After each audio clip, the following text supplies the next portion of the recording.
So there are many folks here tonight. I'd like to welcome the Gnarly family tonight. I'm really excited to have them, and I am related to all of them through my dad, who's also a Gnarly, and I thought I'd share a little story about him just because they know and love him, and he's just such a noble, lovable guy.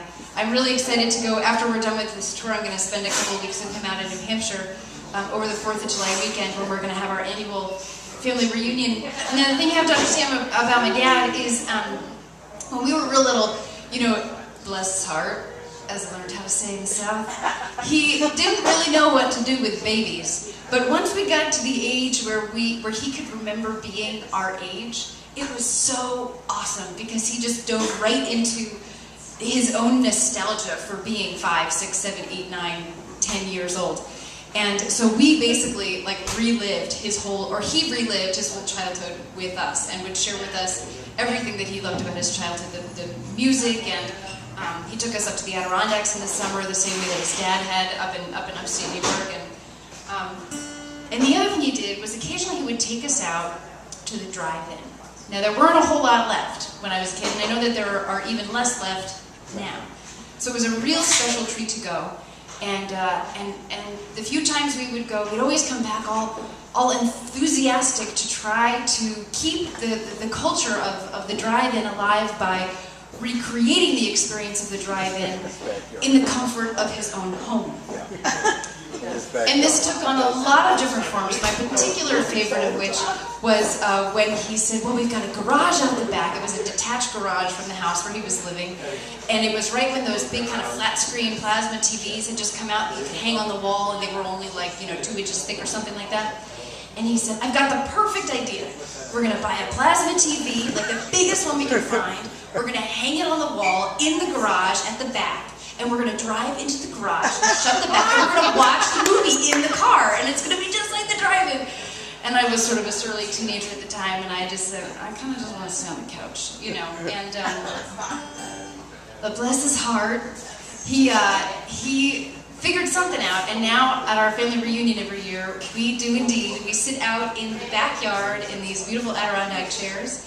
And he takes a $7 king-size bed sheet from Walmart, hangs it on the side of the house, brings out the projector, and we watch things like It Came from Outer Space, and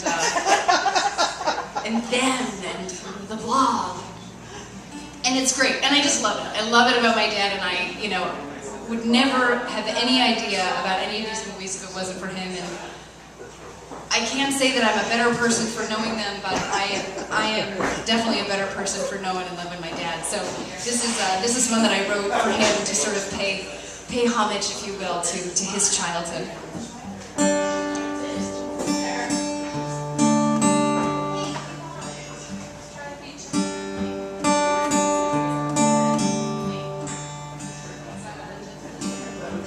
Headlights crawl across my ceiling. Wait for Mom and Dad to get home, but I can never sleep all these hot summer nights. So I creep the carpet downstairs on tiptoe, and by day I play ball on the green grass, drink from red Coke bottles and chew pink bubble gum. But here in the pitch black of our living room, I am in orbit around a single white sun.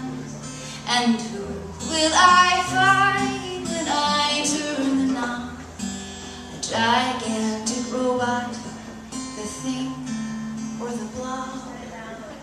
Now the moon perfectly framed in the window, the screens leave the night exposed. I settle in with a glass of milk and a plate of Oreos, waiting for the show to begin. Well, tonight it's the creature from the Black Lagoon, a man in a fish suit on screen.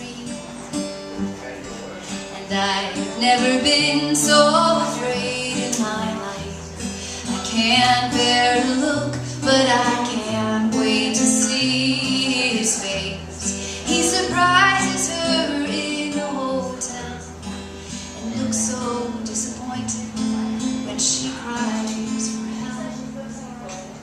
Now the moon perfectly framed in the window, the screens leave the night exposed. I settled him with a glass of milk and a plate of Oreos, but I don't want the show to end.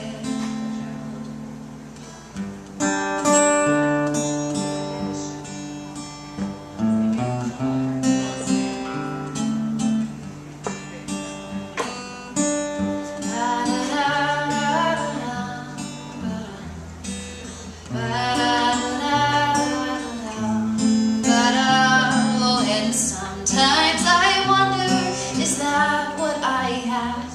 Am I just another mistake from the lab? And could I be an alien? And could that be why my numbers and letters at school make me cry?